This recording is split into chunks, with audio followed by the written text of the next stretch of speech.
G'day, friends and fans, and welcome to Writing Quarter 35, World Building Part 2, Geography. Now, before I begin, I'd like to remind you this channel is sponsored by people like you, the viewing audience.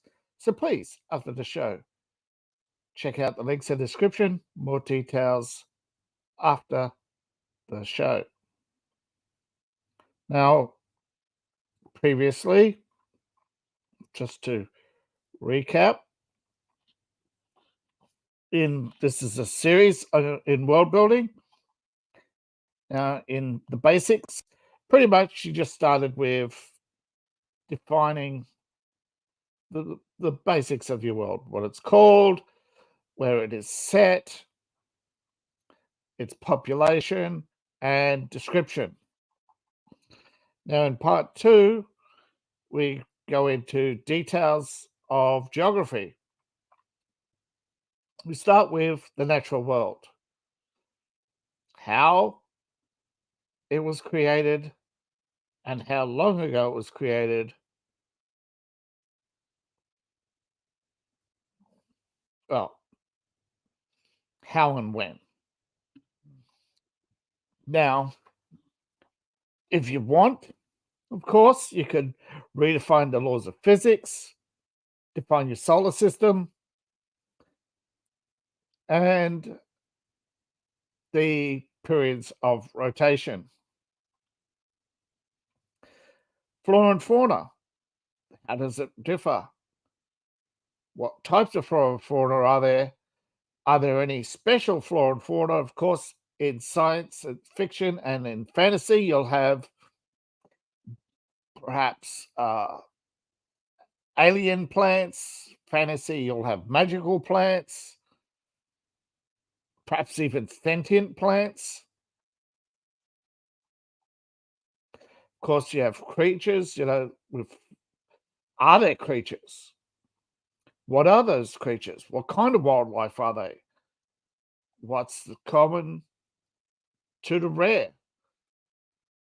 Is there evolution or creation? And if you're dealing with fantasy, are mythical creatures such as dragons and other fantasy creatures like hippogriffs, unicorns?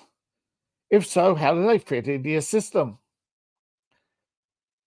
Now, with the landscape, you have the location of mountains, rivers, forests, deserts, and seas, and natural wonders. Now, are there any natural wonders? And if so, how were they formed? Diseases, are they natural? Are they magical? Are they biological weapons created by an alien species to wipe out the indigenous population? How are these diseases transmitted? And how are the population affected by these? And of course, with your world, there's going to be metropolises and other significant areas.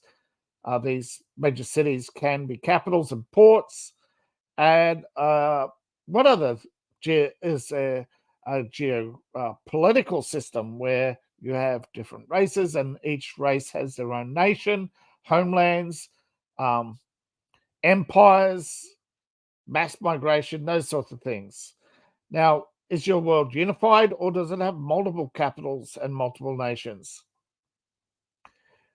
And of course, you have symbols of flags for every nation, perhaps even cities, and of course, weather patterns, um, and of course, that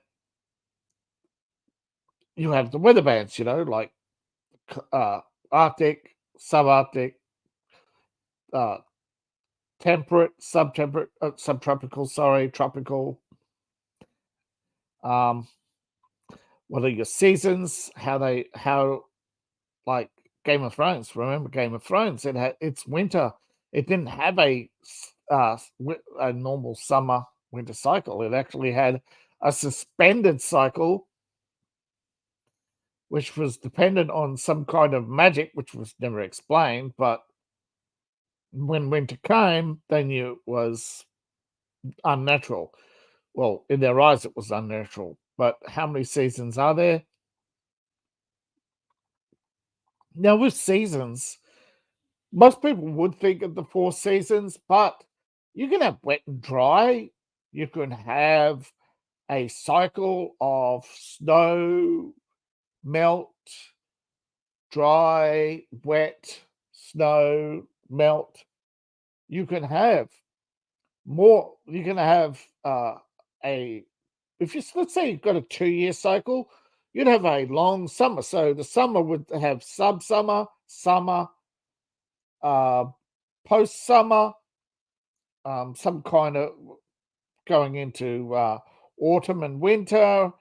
You'll have peak winter, and then some kind of spring and thawing that will lead into a sub summer and a long peak summer, and so forth. You'll actually have 8 seasons, or each month is a different season and climate.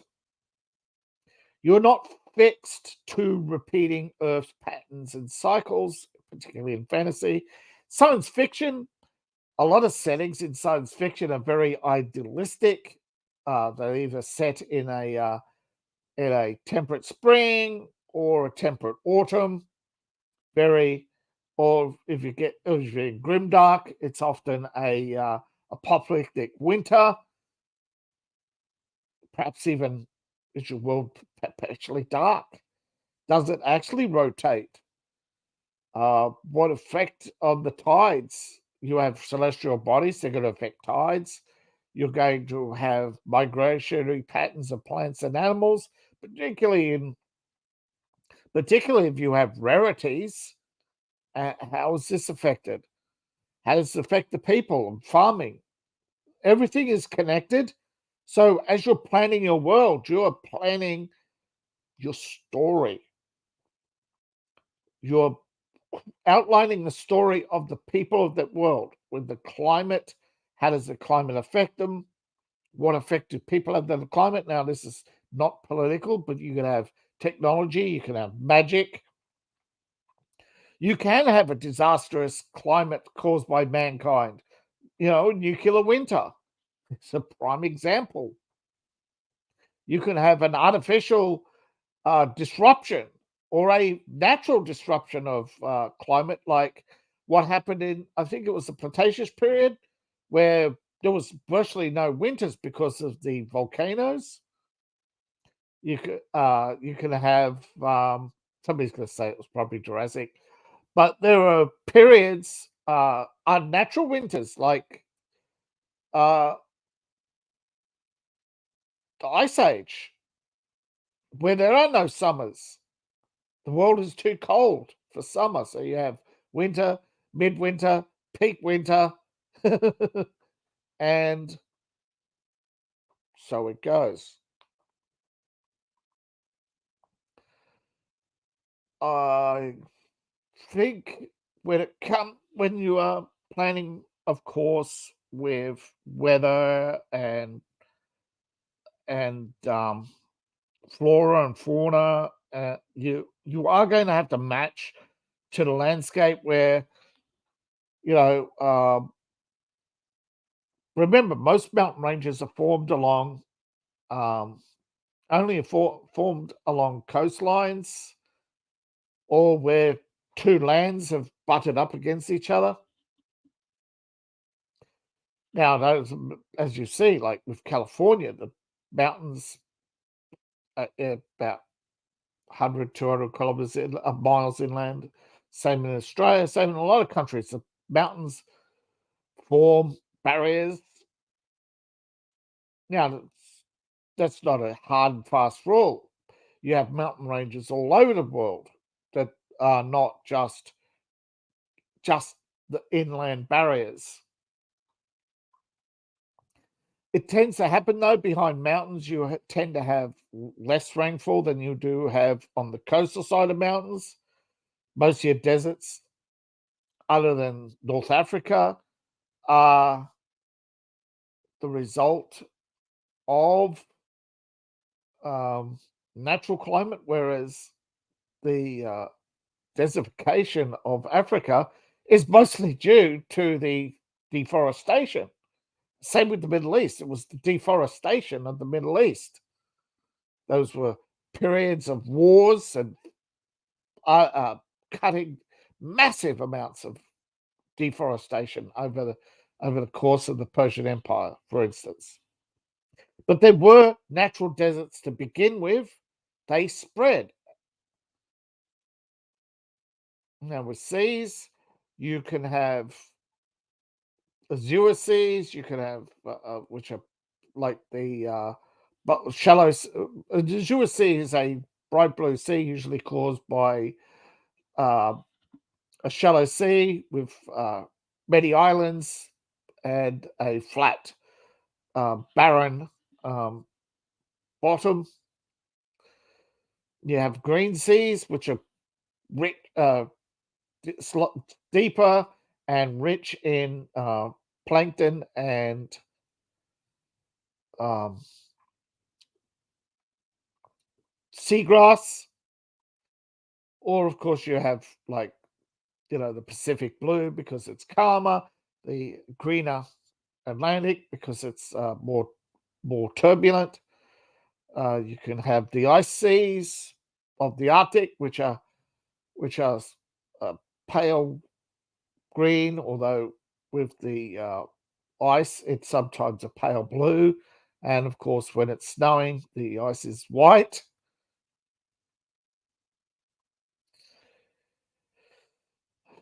With inhabitants, you're not going to have, uh,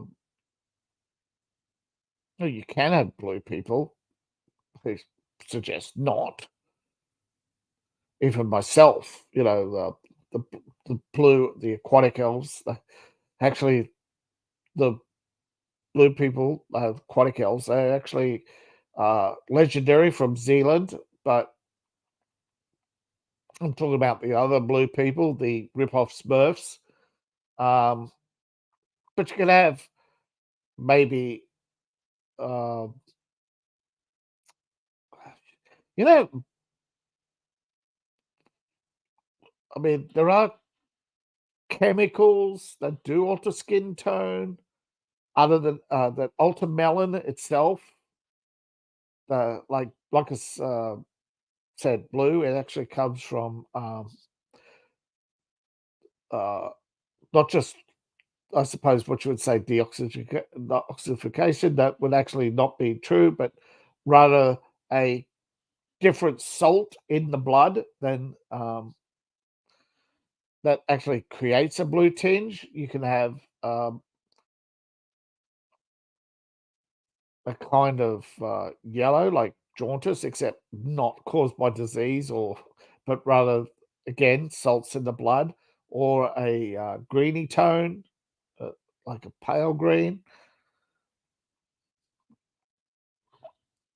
Uh, there are some guides out there to aliens and fantasy creatures that will give you ideas, uh, not just for terrain and like how does terrain interact with habits. So inhabitants, I'll give you an example: the orcs, the legend of the orcs, the Orcus people of of Western Austria were mountainous brown-skinned people who they were big, muscular, and how did it affect them? Well, um, they had low population.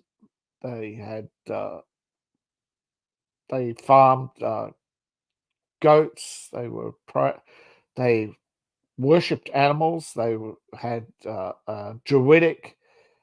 They were grounded in Celtic origins. They had druids and pretty much the Romans took offense to everything about these people, and I think most were put to the sword and scattered.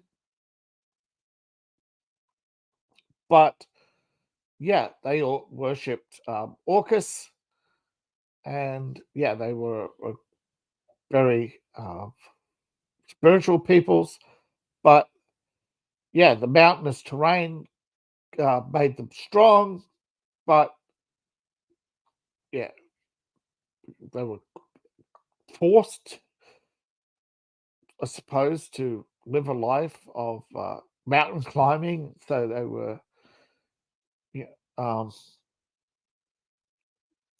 some reason, we don't know much else about them. So, but how inhabitants interact with their terrain? Well, you also have, say, well, like in Europe, they didn't so much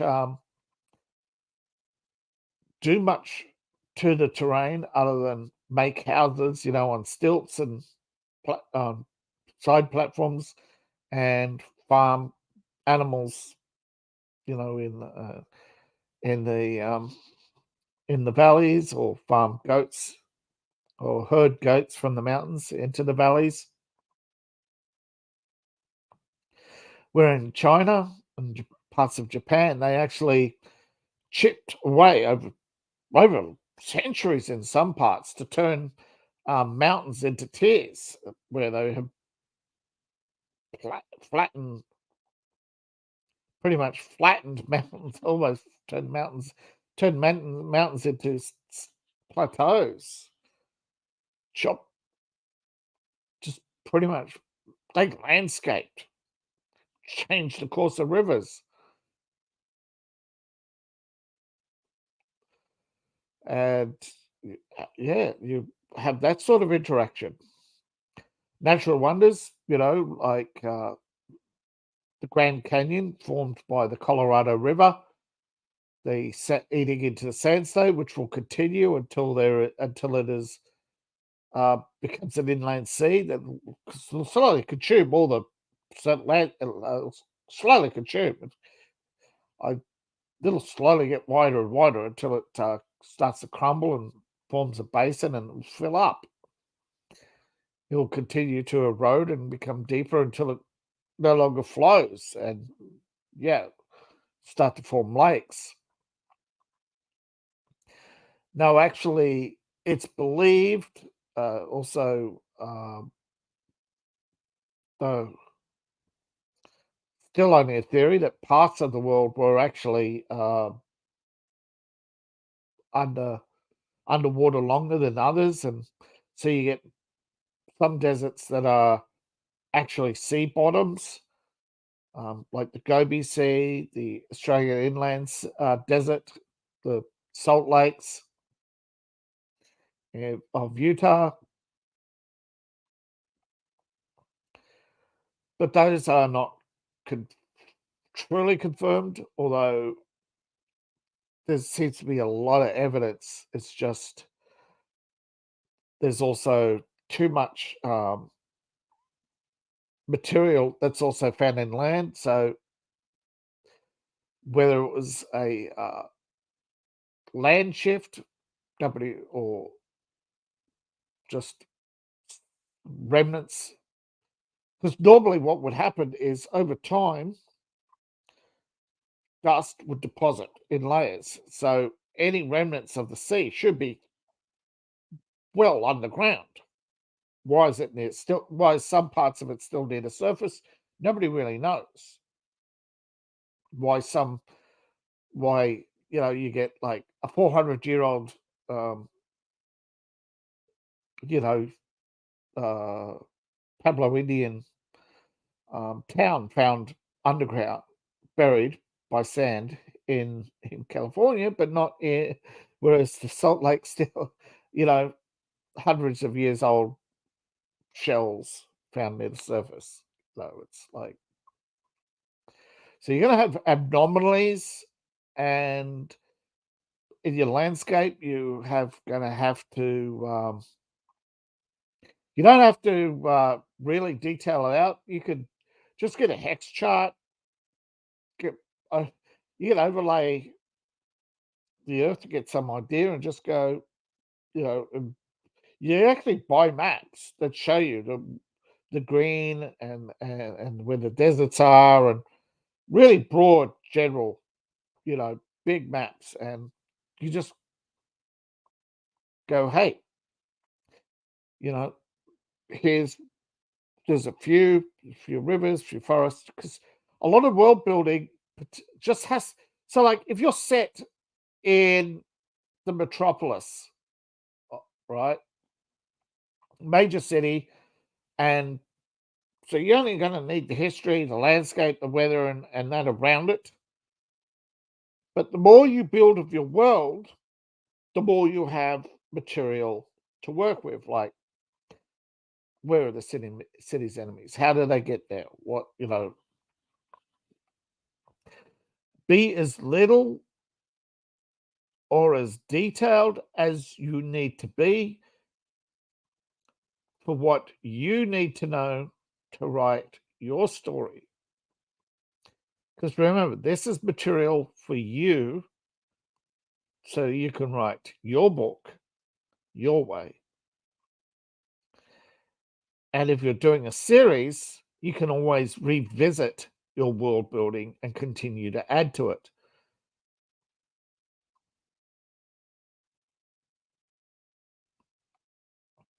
Thank you for watching. Please like, subscribe, and share.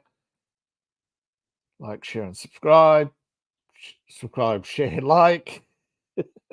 However you want to do it. But please, before you go, check out the links in the description. My book links are found in my link tree. You can buy me a coffee, Ko-Fi. You can buy coffee mugs and other fine items in my merch store. I also have 2 patrons. You can get a 7-day free trial on both of them. If you like the content, give me a thumbs up, share my links, and subscribe. Haven't done so already. Thank you for listening, and I'll see you in the